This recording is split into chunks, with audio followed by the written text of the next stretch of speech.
Dear students, मैं Kavita Sakuri, assistant professor department of mathematics, government Digvijay autonomous PG college Rajnandgaon.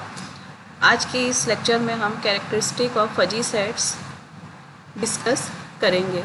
इस lecture में हम normal fuzzy set, sub normal fuzzy set, support of fuzzy set and nucleus of fuzzy set को discuss करेंगे। तो सबसे पहले हम देखते हैं normal fuzzy set. A fuzzy set A of a set X is said to be normal fuzzy set if and only if maximum of mu A X is equals to 1 where X belongs to X। Means हम fuzzy set A में जितने भी members की function है उसकी maximum value को calculate करते हैं और अगर वो 1 के बराबर मिल जाता है तो हम कहते हैं कि हमारा fuzzy set normal fuzzy set है। दूसरा तरीका है इसको डिफाइन करने का। A fuzzy set A of a set X is said to be normal fuzzy set if and only if mu A X is equals to 1 for at least one X belongs to X। Means कि fuzzy set A में किसी भी एक member की membership function जो है वो हमारा 1 के बराबर होना चाहिए, किसी भी कम से कम एक X belongs to X के लिए होना चाहिए।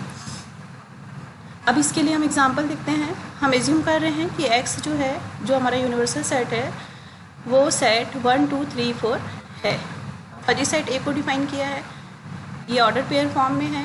तो 1 का मेंबरशिप फंक्शन 0.3, 2 इसके लिए ग्रेड ऑफ मेंबरशिप फंक्शन 0.5, 3 के लिए 0.8 और 4 के लिए 1 है। सेम हम बी फजी सेट डिफाइन कर रहे हैं, तो 1 का मेंबरशिप फंक्शन 0.1, 2 का 0.3, 3 का 0.8 और 4 का 0.2 है।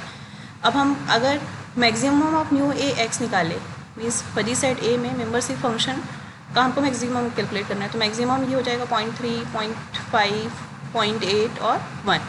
तो मैक्सिमम वैल्यू हम देखते हैं यहाँ पे 1 है। तो इस तरीके से maximum of membership function mu A x for x belongs to x अगर हमारा 1 हो जाता है तो हम क्या कहेंगे बाय डेफिनेशन कि ए जो है नॉर्मल फजी सेट है। अब बी के लिए हम कैलकुलेट करेंगे, तो हमने maximum of mu B X निकाला for x belongs to X. तो बी सेट में मेंबरशिप फंक्शन 1 का 0.1, फिर 0.3, 0.8 और 0.2 है। तो यहाँ पे हमने मैक्सिमम कैलकुलेट किया, ये हमारा 0.8 मिला। क्योंकि ये हमारा 1 के इक्वल नहीं है, इसलिए हम क्या कहेंगे बी जो है वो नॉर्मल फजी सेट नहीं है। मतलब किसी भी एक एक्स बिलोंग्स टू एक्स के लिए मेंबरशिप फंक्शन हमको 1 नहीं मिलता है, तो हम कहते हैं कि बी जो है वो नॉर्मल फजी सेट नहीं है। अब देखते हैं हम सब नॉर्मल फजी सेट। तो sub normal fuzzy set means a fuzzy set A of a set X is said to be sub normal fuzzy set if and only maximum of mu A x for x belongs to X less than 1।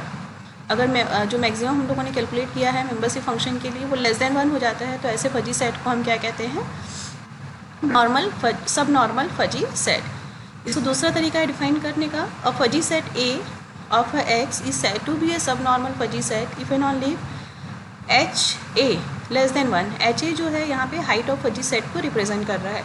तो हमने last lecture में discuss किया है height of fuzzy set क्या है, maximum of mu A X. तो same यही definition है, एच ए जो है maximum of mu A X है for x belongs to X. तो हम ये भी कह सकते हैं कि अगर हाइट ऑफ ए अगर लेस देन 1 हो जाएगा तो हमारा फजी सेट जो है वो नॉर्मल फजी सेट हो जाएगा। इसके लिए एग्जांपल देते हैं। हमने यूनिवर्सल सेट यहाँ पे लिया है, 4 एलिमेंट को कंटेन करता है 1 2 3 4। फजी सेट ए में 1 के लिए मेंबरशिप फंक्शन 0.3, 2 के लिए 0.5, 3 के लिए 0.8 और 4 के लिए 0.9 है।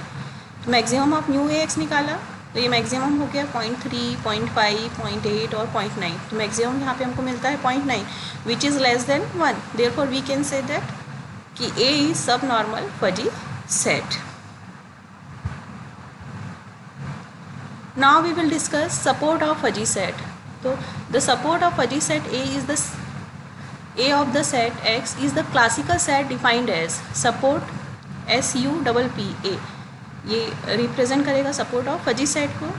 तो it contains X belongs to X such that mu A x greater than 0। मीन्स ये क्या करेगा, X के उन एलिमेंट को रखेगा जिसके लिए म्यू ए एक्स की वैल्यू ग्रेटर देन 0 है। ठीक है, इसमें कुछ और डेफिनेशन को हम ऐड कर रहे हैं। तो अ फजी सेट वो support is single element in x. With mu A x is 1 is called fuzzy singleton.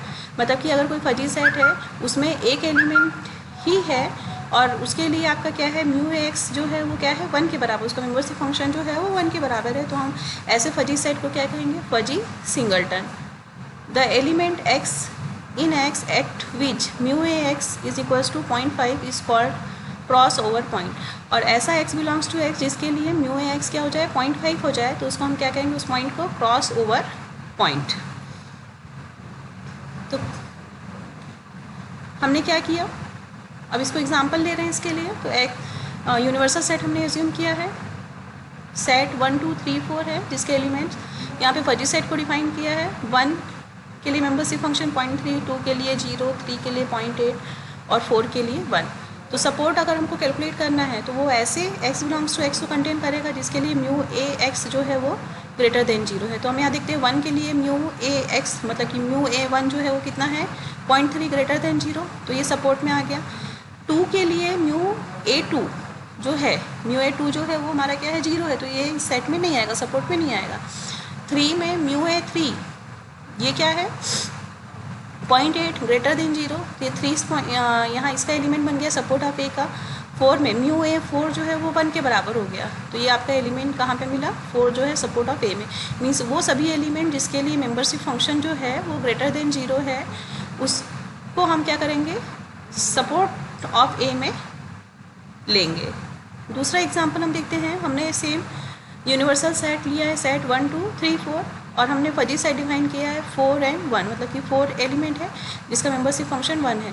तो अब सपोर्ट ऑफ बी हमने निकाला, तो x belongs to x, mu B x क्या होना चाहिए ग्रेटर देन 0, तो इसमें एक ही एलिमेंट है 4 और उसका मेंबरशिप फंक्शन क्या ग्रेटर देन 0, तो ये क्या हो गया आपका 4 हो गया। तो हम यहाँ देखते हैं कि फजी सेट में एक ही एलिमेंट है और उसका मेंबरशिप फंक्शन क्या है 1 है, तो ऐसे फजी सेट को हम लोग क्या कहते हैं, fuzzy singleton. Now we discuss another example of support of fuzzy set. तो हमने एज्यूम किया x जो है वो सेट 1 2 3 4 है, c हमने फजी सेट लिया है, 1 के लिए मेंबरशिप फंक्शन 0.3, 2 के लिए 0.5, 3 के लिए 0.8 और 4 के लिए 0.1। सपोर्ट ऑफ c कैलकुलेट किए, तो by definition of support of c, x belongs to x for such that mu C X जो है ग्रेटर देन 0। तो हम देखते हैं कि म्यू सी एक्स पहले 1, म्यू सी 1, x मीन्स 1 हो गया पहले, तो ये क्या है 0.3 है, तो ये हमारा किस में आया सपोर्ट ऑफ c में। 2 के लिए 0.5 है तो 2 भी सपोर्ट ऑफ c में, 3 के लिए 0.8 है तो ये भी सपोर्ट ऑफ c में, 4 के लिए 1 है तो ये भी सपोर्ट ऑफ c में, हमको वो सब एलिमेंट मिल गए। अब हम लोग पर्टिकुलर एक पॉइंट यहाँ पे 2 के लिए देखते हैं। 2 के लिए मेंबरशिप फंक्शन कितना है 0.5 है, तो ऐसा एलिमेंट जिसके लिए मेंबरशिप फंक्शन क्या हो जाता है 0.5 हो जाता है, तो ऐसे एलिमेंट को हम लोग क्या कहते हैं, cross over point of fuzzy set. तो 2 जो है वो क्रॉस ओवर पॉइंट है फजी सेट C के लिए।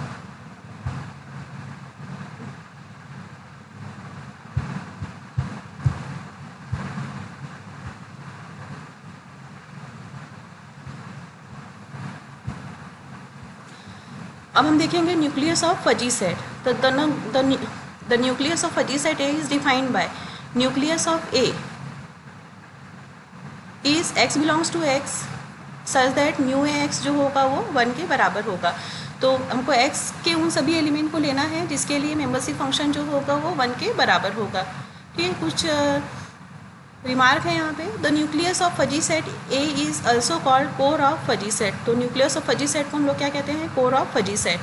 अब हम देख रहे हैं कि ये क्या कर रहा है, x के ही एलिमेंट को ले रहा है, तो ये क्या बना, it is a crisp set, मतलब क्लासिकल सेट ये देगा। न्यूक्लियस ऑफ A या फिर हम क्या कहें कोर ऑफ A जो है वो एक क्रिस्प सेट होगा। The core of fuzzy set A may be an empty set. तो कोर जो हो सकता है मतलब न्यूक्लियस हो सकता है वो एम्प्टी भी हो सकता है, क्योंकि हो सकता है कि हमको कोई ऐसा एलिमेंट मिला जिसके लिए मेंबरशिप फंक्शन 1 हो ही ना, सारे एलिमेंट के लिए मेंबरशिप फंक्शन क्या हो लेस देन 1 हो, तो ऐसे सेट क्या हो जाएंगे, उसका ऐसे फजी सेट का जो कोर है, कोर ऑफ फजी सेट है वो एम्प्टी हो जाएगा। If there is only 1 point with membership degree equals to 1, अगर मान लो एक ही पॉइंट है और उसका मेंबरशिप डिग्री जो है वो क्या है 1 है, then this point is also known as peak value of fuzzy set. तो ऐसे पॉइंट को हम क्या कहते हैं, peak value of fuzzy set. इसको हम एग्जांपल से समझते हैं। तो हमने यूनिवर्सल सेट एक्स लिया जिसके एलिमेंट 1 2 3 4 है, फजी सेट ए डिफाइन किया है। 1 के लिए मेंबरशिप ग्रेड 0.2, 2 के लिए 1, 3 के लिए 1 और 4 के लिए 0.1।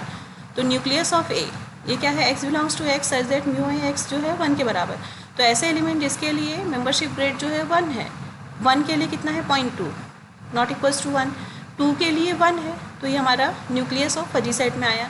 3 के लिए भी क्या है 1 है तो ये भी न्यूक्लियस ऑफ फजी सेट, और 4 के लिए 0.1 है तो ये न्यूक्लियस नहीं होगा। तो इस तरीके से न्यूक्लियस या फिर हम क्या कहें कोर ऑफ फजी सेट जो है वो सेट 2 और 3 है। एक दूसरा एग्जांपल लेते हैं। एक्स हमने फिर से यूनिवर्सल सेट लिया 1 2 3 4, बी फजी सेट हमने डिज़ाइन किया है। यहाँ पे 1 का मेंबरशिप रेट 0.2, 2 का 1, 3 का 0.7 और 4 का 0.1 है। तो न्यूक्लियस ऑफ बी पहले कैलकुलेट किया तो x belongs to x such that mu A X क्या होना चाहिए 1। तो 1 का मेंबरशिप रेट जो है वो 0.2 तो ये नहीं आएगा। 2 का मेंबरशिप रेट जो है 1 है तो ये सेट में आएगा आपके। 3 के लिए 0.7 है तो ये फिर नहीं मिलेगा, और 4 के लिए 0.1 है तो ये भी 4 जो पॉइंट है वो न्यूक्लियस में नहीं जाएगा। तो ओनली इट इज़ सिंगलटन 2। तो अब क्या कह रहे हैं यहाँ पे क्या हो रहा है, since there is only 1 element 2 with membership rate degree equals to 1, सिर्फ एक ही एलिमेंट है जिसका मेंबरशिप रेट जो है वो 1 के बराबर है। तो हम लोग इस 2 को क्या कहेंगे, this point is known as peak value of fuzzy set B. तो 2 जो पॉइंट है वो क्या हो गया, पीक वैल्यू हो गया फजी सेट बी का। अनदर एग्जाम्पल, एक्स हमने लिया है यूनिवर्सल सेट 1 2 3 4, फजी सेट ए डिफाइन किया है। 1 का मेंबरशिप ग्रेड जो है 0.2, 2 का 0.7 इट इज़ 0.7, 3 का 0.6 और 4 का 0.1। अब हम फिर से न्यूक्लियस कैलकुलेट किए किसका, फजी सेट ए का। तो ये ऐसे एक्स को रखेगा जिसके लिए म्यू एक्स जो है वो क्या होगा 1 होगा। तो हम देखते हैं 1 का मेंबरशिप रेट 0.2 तो ये न्यूक्लियस में नहीं, 1 पॉइंट जो है वो न्यूक्लियस में कंटेन नहीं होगा। 2 का 0.7 तो ये भी न्यूक्लियस में नहीं मिलेगा आपको। 3 का 0.6 तो ये भी न्यूक्लियस में नहीं मिलेगा, और 4 का 0.1 मतलब 4 भी हमको न्यूक्लियस में नहीं मिलेगा। तो ये सेट जो है न्यूक्लियस जो है वो हमारा इस केस में क्या होगा, एम्प्टी सेट हमको देगा। Thank you for listening me carefully.